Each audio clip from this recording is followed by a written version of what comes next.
depressed from their bipolar depression, that they're suicidal or something.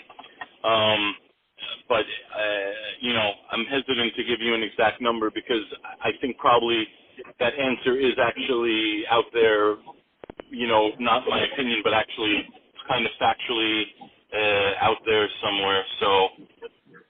Yep, that's fine. We can look that up. So is the diagnosis typically made when a patient first presents with symptoms, or is that patient observed over a period of time before an official diagnosis is made? Well, for any psychiatric condition, including bipolar disorder, you have to rule out plausible medical causes as well as the possibility of drug intoxication.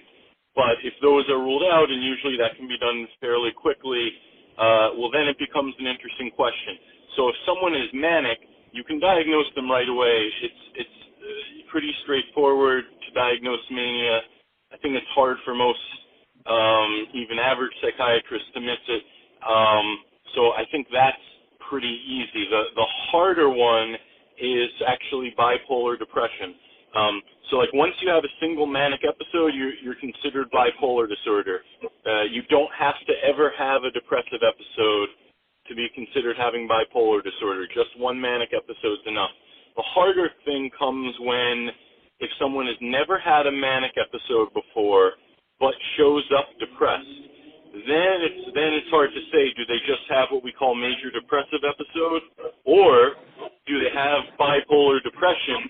They just haven't had a manic episode yet. They just happen to present first with, the depressed part of the bipolar disorder.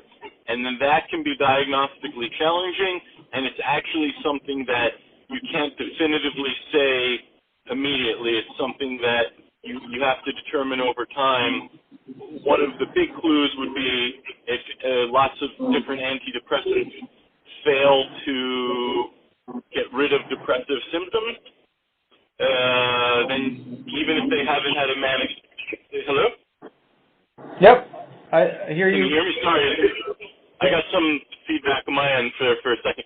No, I was saying, so, if after a while, even if someone has never had a manic episode, if their depression does not respond to antidepressants, you might start to suspect maybe this is bipolar depression, and they just have never had a manic episode yet, and then so you would think to try to treat them as someone with bipolar depression.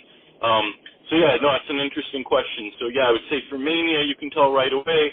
For depression, you can tell they're depressed right away, but you can't necessarily tell if it's from major depression or bipolar depression right away, unless they have a known history of manic episodes, Okay. So in that situation, are there subclassifications of the bipolar disorder diagnosis?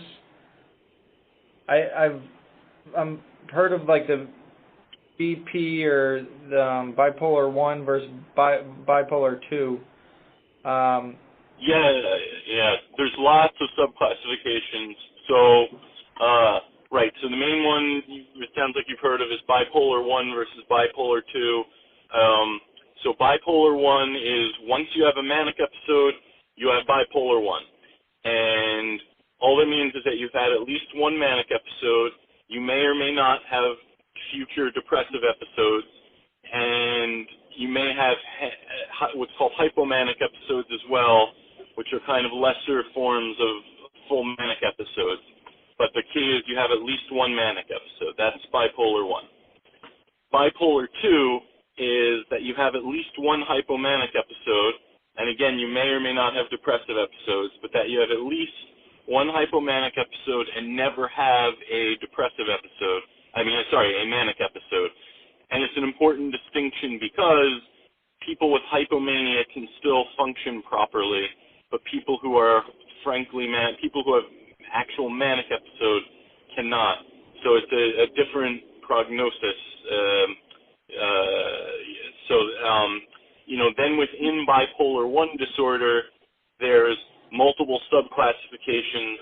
So they try to classify the symptoms as